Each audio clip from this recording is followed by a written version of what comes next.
ನಾಯಕರುಗಳು ಆದಷ್ಟು ಬೇಗ ಇತ್ಯರ್ಥಪಡಿಸಬೇಕು.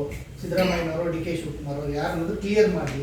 ನಮ್ಮ ಶಾಸಕರಲ್ಲಿ ಸಾಕಷ್ಟು ಇದೆ ಒಂದು ಮಾತುಗಳನ್ನು ಹೇಳಿದ್ರು. ಅದೇ ಮಾತಿಗೆ ಸತೀಶ್ ಜಾರಕಿಹೊಳಿ ಅವರು ಹೇಳಿರುವಂಥದ್ದು sir, high command ಇತ್ಯರ್ಥಪಡಿಸಬೇಕು.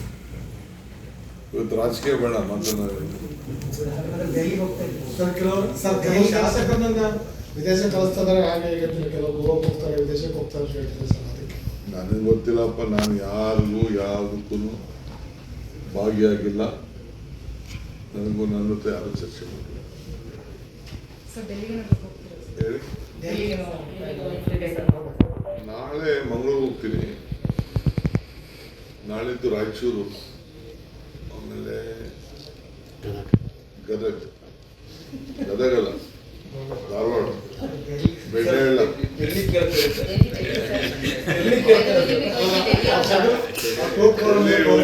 Sridhar TP Rahul Gandhi ಅವರು ಮೈಸೂರಲ್ಲಿ ಸಿಕ್ಕಿದಾಗ ಕರೆದು ಮಾತನಾಡ್ತೀನಿ ಅಂತ ಹೇಳಿದ್ರು. ಅಧಿವೇಶನದ ಬಳಿಕ ಏನಾದ್ರು ನಿರೀಕ್ಷೆ ಇದೆಯಾ ಸರ್? ಅಧಿವೇಶನ ಮುಗಿದಿದೆ ಈಗ, ಖರ್ಗೆ ಅವರು ಕರೆಸ್ಕೊಳ್ತೀವಿ ಅಂತ ಹೇಳಿದ್ರು ಸರ್. ತಿಳಿಸ್ಬಿಟ್ಟೆ ಹೋಗ್ತೀನಿ. ಇತ್ತೀಚೆಗೆ ಮಾತಿಗಿಂತ ಮೌನನೇ ಜಾಸ್ತಿ ಆಯ್ತು ಸರ್. ನಿಮ್ಮ ಬೆಂಬಲಿಗರಿಗಾದ್ರೂ ಏನು ಹೇಳಕ್ಕಾಗ್ತದೆ ಸರ್? ಪದೇ ಪದೇ ಮಾತನಾಡ್ತಾ ಇದ್ದಾರೆ ಮಾಧ್ಯಮಗಳ ಮುಂದೆ. ಅಸೆಂಬ್ಲಿಲಿ ಹೇಳಿದ್ದಾರೆ.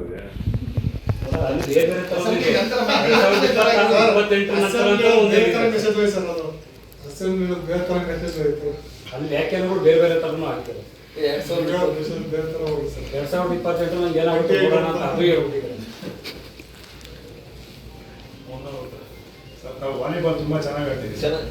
ಪೊಲಿಟಿಕಲಿ ವಾಲಿಬಾಲ್ ಯಾಕೋ ಇನ್ನೊಂದು ಸ್ವಲ್ಪ ಹಿನ್ನಡೆ ಆಗಿದೆ. ವಾಲಿಬಾಲ್ ನಮ್ಮ ಇದು ಸ್ಕೂಲಲ್ಲಿ ಇರುವಾಗ ಆಡ್ತಿದ್ದೆ ಅಪ್ಪ. ತುಂಬಾ ಚೆನ್ನಾಗಿ ಆಡ್ತೀವಿ. ವಾಲಿಬಾಲ್ ಆಡ್ತಿದ್ದೆ, ಕ್ರಾಸ್ ಕಂಟ್ರಿ ಹೋಗ್ತಿದ್ದೆ, ಜವಲಿನ್ ಎಸಿದ್ದೆ, ಕಬಡ್ಡಿ ಆಡ್ತಿದ್ದೆ, ಇಷ್ಟ ಆಡಿದ್ದೆ. ವಾಲಿಬಾಲ್ ತುಂಬಾ ಅಗ್ರೆಸಿವ್ ಆಗಿ ಮತ್ತಿಲ್ಲ volleyball sir. Rajanagar food block ಅಲ್ಲಿ ಸ್ಕೂಲ್. ಈಗ ನಿಮ್ಮ ಕೃಷ್ಣ ಮೇಲ್ದಂಡೆ ಯೋಜನೆ ಈ ಬಾರಿ ನೀವು ಬಜೆಟ್ ಅಲ್ಲಿ ತರಬೇಕು ಅಂತೀರಾ? ಫಂಡಿಂಗ್ ಇದೆ, ಏನ್ ಮಾಡ್ತೀರಾ ಸರ್?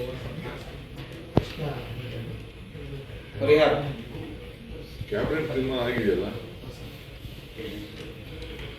ನೋಡಪ್ಪ, ನಾನು ಏನು ಇಂಪ್ಲಿಮೆಂಟ್ ಮಾಡಬೇಕು ಅಂತ ತೀರ್ಮಾನ ಮಾಡಿ ಶುರು ಮಾಡಿದ್ದೀನಿ. ನನ್ನ ಈ 2.5 ವರ್ಷದ ಅವಧಿಯಲ್ಲಿ ಎಲ್ಲದಕ್ಕೂ ಕೂಡ ಫೈನಾನ್ಷಿಯಲ್ ಸ್ಟ್ರಕ್ಚರ್ ಇಟ್ಟೆ ತೀರ್ಮಾನ ಮಾಡಬೇಕು. ಸುಮ್ಮನೆ ಒಂದು ಆಶ್ವಾಸನೆ ಮೇಲೆ ಯಾವ ಕಾರ್ಯಕ್ರಮವನ್ನು ಕೊಟ್ಟಿಲ್ಲ. So this will be the historic decision for ಕರ್ನಾಟಕಕ್ಕೆ ಮತ್ತು ಬೆಂಗಳೂರು ನಗರಕ್ಕೆ. ಒಂದು ಐತಿಹಾಸಿಕವಾದಂಥ ತೀರ್ಮಾನಗಳನ್ನು ತೆಗೆದುಕೊಂಡು ನಿಮ್ಗೆ ಅದು ಇನ್ನೊಂದು 2-3 ವರ್ಷ ಆದಮೇಲೆ ಆ ಫಲ ಶುರು ಆಗೋಕ್ಕೆ, ಕೆಲಸಗಳು ಶುರು ಆದರೆ ನಿಮಗೆ ಅರ್ಥ ಆಗ್ತದೆ. ಸರ್, ಆಕಾಂಕ್ಷೆಗಳು ಸಂಪುಟ ಪುನರ್ರಚನೆ ನಿರೀಕ್ಷೆ ಇದ್ರೆ ಅವ್ರ ಕನಸು ನನಸಾಗುತ್ತೆ ಸರ್? ಅದು ಚೀಫ್ ಮಿನಿಸ್ಟರ್ ಯಾವ ನಾವು ಅಧ್ಯಕ್ಷ ಇದ್ದೀವಿ ಸರ್. ನಾವು ತಮ್ಮ ಹತ್ರನೂ ತುಂಬಾ ಡಿಮ್ಯಾಂಡ್ಸ್ ಬರುತ್ತವೆ. Thank you. ಕ್ಯಾಬಿನೆಟ್ ಆಗಿ ಹೋಗ್ತದೆ. ಶಾಸಕರನ್ನ ಆರಿಸ್ತಿದ್ದಾರೆ ಸರ್. ಕರ್ನಾಟಕದಲ್ಲಿ ಒಂದು ಇಶ್ಯೂ ಮೊನ್ನೆ ಟ್ರಿಬ್ಯುನಲ್ ಮಾಡೋಕೆ ಹೇಳಿದ್ದಾರೆ. ಟ್ರಿಬ್ಯುನಲ್ ಮಾಡಿ ಕೇಳಿದ್ದಾರೆ sir. State government sir initiate ಮಾಡಲ್ಲ ಅಂತ ಸ್ಟೇಷನ್ ಇದೆ ಸರ್.